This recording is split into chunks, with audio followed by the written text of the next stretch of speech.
A TV show that has absolutely blown up with popularity in the last, I would say 10 years, out of absolutely fucking nowhere, which is crazy, is The Office. And I think that resurgence of the show's popularity came with it being added to Netflix, so it's a very bingeable show. You can watch it pretty comfortably and easily with no issues whatsoever, and you can watch several episodes. They're short enough back to back to back to back to back to back to back. But unfortunately, they were taken off Netflix, or the show was taken off Netflix, so the popularity of the show unfortunately started to see a little bit of a decline. But the resurgence of the show and that big boom in The Office's popularity, it's a very interesting thing.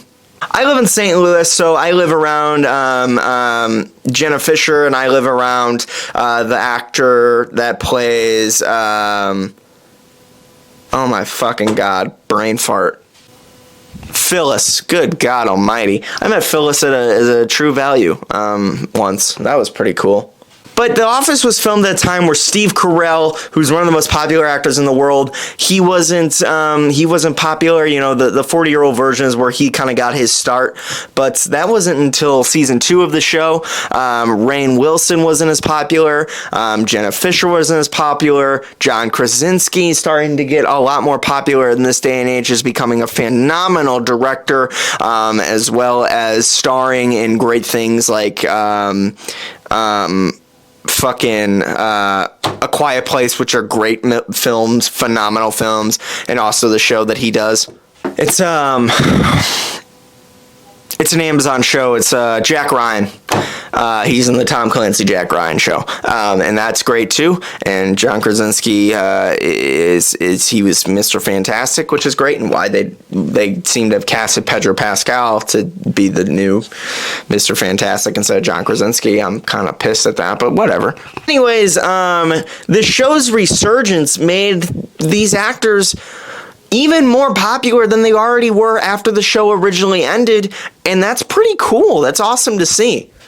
Jenna Fisher ended up doing the Office Lady show with the other actor or actress in the show who plays Angela. I can't remember her name. I apologize, but maybe her name is fucking Angela. I think it is. Jesus, that's pretty sick. But I wanted to make this, this video to kind of discuss how The Office and the platform it was on, Netflix, and the watchability of the sitcom nature of the show and the comedy of it made the show easy to watch. But in my opinion, it's not the reason why it blew up, and it's not the reason why the show is so popular, and Michael Scott is great character, and the comedy of it.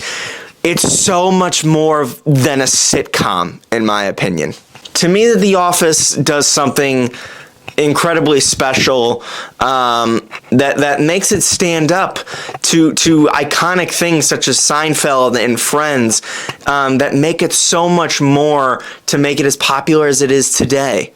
And that is, over the course of the show, and it really only needed 6 or so seasons, because Michael left at the end of season 6, I believe. 7 and 8 were bad, but Michael Scott leaving was not the reason the show died, and Michael Scott himself was not the reason why the show was so popular.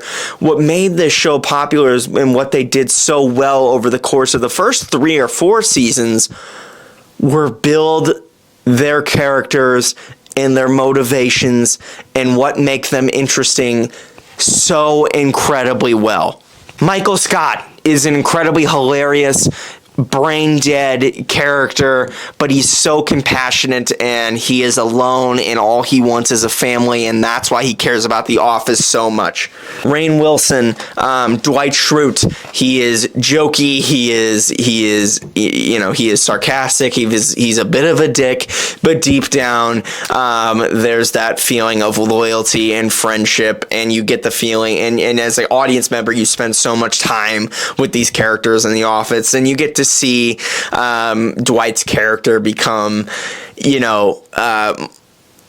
as resentful as he is to every other cast member except Michael, you start to see him, interact and become friends and loyal to everybody in the office. And that's incredible. I just like the glasses. We're just going to stick with the glasses, if that's all right. And then you can't talk about The Office without talking about the core thing, right? The main relationship in this show that I think, is something from season 1 that you can watch even to the very end. And it's old reliable, and that is the relationship of Jim and Pam, and why it's one of the best romances or story-told romances in a show or fiction. And I can't think of one better in a storytelling sense, because they build up Jim, and from the start you know that he has a crush on Pam, and their friendship and how likable they are. But you want them to get together from relatively very early on, because you get to know Jim and you get to know Pam separately as characters, what their motivations are, what their interests are, who they care about, what they care about, how are they flawed in some aspects. And then you bring them together in their friendship and how great that chemistry is, and being great actors as well as, Jim and Jenna's chemistry on screen, that certainly helps. But then bringing them together in the friendship sense before they're a couple, and how that chemistry looks going against Dwight, and how funny those are, that makes the audience care about them, and it makes the audience want to get them together. But what the show does so perfectly well is it doesn't give it to you right away. Season 1 ends, Jim kisses Pam. I believe season 2 or 3, Jim fucks off and goes to a different city or town. Sure, Jenna leaves her husband, or Pam leaves her husband, and you start to, you think that they're going to give it to you, but they don't. They put obstacles for the characters to overcome. Jim then moves back, and they get together and they start dating, and then he marries Pam, and you get to see them grow and change and become a married couple with children of their own. And I know that people don't like season 7 or 8, but I think that they do very well in season 7, 8, is that just because Jim and Pam are married doesn't mean that they're perfect. They have fights. They have a giant blow-off fight in season 8. And for some reason, some jackass wrote that Jim was going to cheat on Pam, I think, and they ended up changing it. Thank God, because that would have been fucking terrible. But it shows a relatable, realistic relationship in marriage of people that really love and care about each other. That's something that people can relate to, that no matter how perfect that relationship was, they ran into issues and they had to get through it, whether when they were dating or at the end of season 8 when they were married, where they hit an extremely low patch and Jim moved away and they did the whole love will prevail thing, and they had to work through it and they had to overcome it. And that was one of the great things that I liked about season 8, while the rest of the show kind of sucked.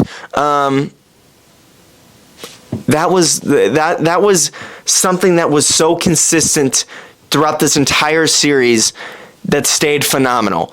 It was Jim and Pam's relationship and that whole arc from the start to the finish.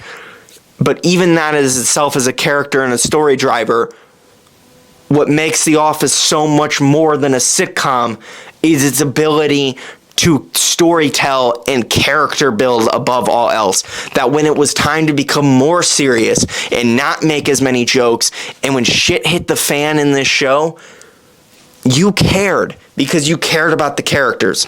And I think what we had to study of why The Office became so successful in Netflix was because you could see the character development and the story that was being told, and was told so very well, that you wouldn't be able to see on the show's original release on TV or whatever else. You can see it and appreciate it so much more on a platform like Netflix, and why it's just great, why it's a really fucking great show above being just a great sitcom. Because I feel like great shows are often put in a box, like Friends and like Seinfeld and like The Big Bang Theory. It's just sitcoms, where The Office, in my opinion, it's so much more than a sitcom.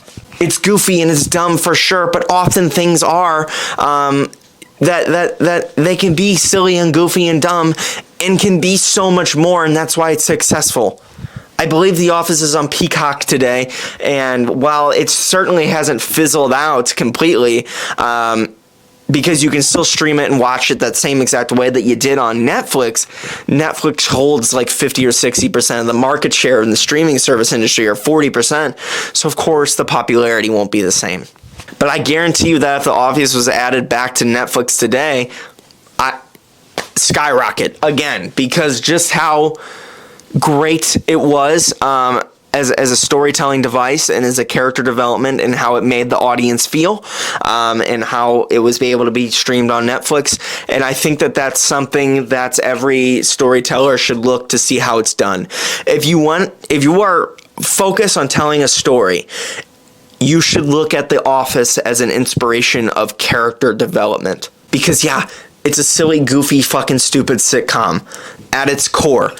But beyond that, if you look deeper, it can be so much, and it is so much more. And that's why The Office is so much more than a sitcom. Hope you enjoyed this video and these last couple weeks videos. I just filmed them back to back to back to back, so hopefully I didn't stray off too much to what your expectations were.